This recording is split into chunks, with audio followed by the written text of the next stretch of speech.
எல்லை தாண்டி மீன்பிடித்ததாக கூறி பாம்பன் மீனவர்கள் 14 பேர் இலங்கை கடற்படையினரால் கைது செய்யப்பட்டுள்ளனர். கச்சத்தீவு அருகே தமிழக மீனவர்கள் சுமார் 1500 பேர் 90க்கும் மேற்பட்ட விசைப்படகுகளில் மீன்பிடித்துக் கொண்டிருந்தனர்.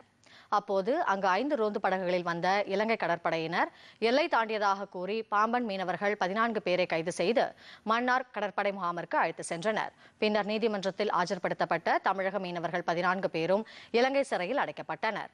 அண்மையில் ராமேஸ்வரம் மீனவர்கள் 42 பேர் இலங்கை கடற்படையினரால் கைது செய்யப்பட்ட அதிர்ச்சி விலகுவதற்குள் இப்போது மேலும் 14 மீனவர்கள் கைது செய்யப்பட்ட சம்பவம் தமிழக மீனவர்களை சோகத்தில் ஆழ்த்தியுள்ளது. இதனிடையே தமிழக மீனவர்கள் எல்லை தாண்டக்கூடாது என்று இலங்கை துறைமுகம் மற்றும் போக்குவரத்து துறை அமைச்சர் பிமல் ரத்னநாயகா வேண்டுகோள் விடுத்துள்ளார்.